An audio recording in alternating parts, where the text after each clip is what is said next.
नमस्कार, मैं हूं राहुल चौधरी और डीएनपी इंडिया में आपका स्वागत है।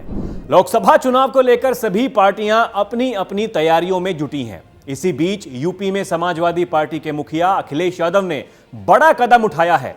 लोकसभा चुनाव 2024 को लेकर समाजवादी पार्टी की प्रत्याशियों की पहली लिस्ट सामने आ चुकी है। अखिलेश यादव ने 16 उम्मीदवारों की पहली लिस्ट में पत्नी डिंपल यादव, चचेरे भाई धर्मेंद्र यादव, अक्षय यादव के टिकट फाइनल कर दिए हैं। वहीं बसपा और कांग्रेस से आए कुछ नेताओं को भी अखिलेश ने टिकट देकर इनाम दे दिया है।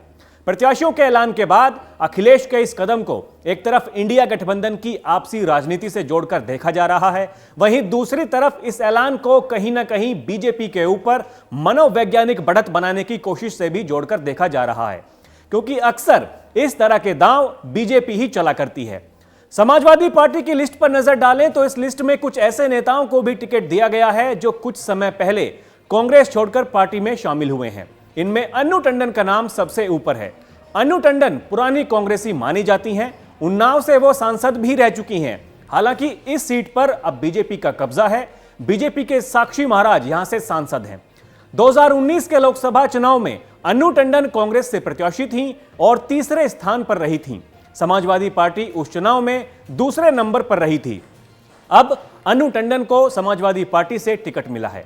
इसी तरह अकबरपुर लोकसभा सीट से सपा ने राजाराम पाल को प्रत्याशी बनाया है। 2019 के लोकसभा चुनाव में राजाराम कांग्रेस के टिकट पर मैदान में थे। वो तीसरे नंबर पर रहे थे। उस चुनाव में यह सीट सपा और बसपा गठबंधन के तहत बसपा के खाते में गई थी। बसपा दूसरे नंबर पर रही थी और जीत बीजेपी के देवेंद्र सिंह भोले की हुई थी। इसी तरह से समाजवादी पार्टी ने कांग्रेस को झटका देते हुए फर्रुखाबाद से डॉक्टर नवल किशोर शाक्य को प्रत्याशी बना दिया है। फर्रुखाबाद सीट से कांग्रेस के वरिष्ठ नेता सलमान खुर्शीद चुनाव लड़ते रहे हैं। 2019 में सलमान खुर्शीद तीसरे नंबर पर रहे थे। इस सीट पर भी गठबंधन के तहत बसपा ने मनोज अग्रवाल को टिकट दिया था, जो दूसरे नंबर पर रहे थे। भाजपा के मुकेश राजपूत ने यहां से जीत दर्ज की थी। इसी तरह से कांग्रेस लखनऊ लोकसभा सीट पर भी हर बार जोर लगाती रही है। पिछली बार प्रमोद कृष्णम को यहां से प्रत्याशी बनाया गया था, लेकिन काफी कोशिशों के बावजूद कांग्रेस यहां तीसरे स्थान पर रही थी। पिछली बार सपा बसपा गठबंधन के तहत इस सीट पर सपा ने पूनम सिन्हा को मैदान में उतारा था, लेकिन वो भी दूसरे स्थान पर रही थी। इस बार समाजवादी पार्टी ने आगे बढ़ते हुए पहले ही रविदास मेहरोत्रा को यहां से प्रत्याशी बना दिया है।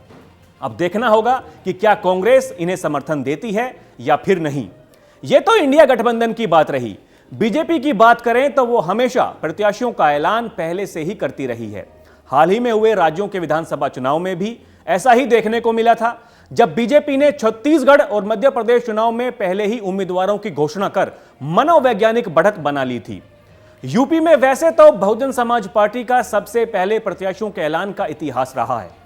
कई बार तो ऐसी स्थिति देखी गई कि चुनाव के कई महीने पहले ही प्रत्याशियों का ऐलान कर दिया गया और चुनाव आते आते 2 बार टिकट बदल भी दिया गया। लेकिन पिछले चुनाव कुछ बसपा का प्रदर्शन काफी कमजोर रहा था। इसका सीधा असर टिकट बंटवारे में भी देखने को मिलता रहा है।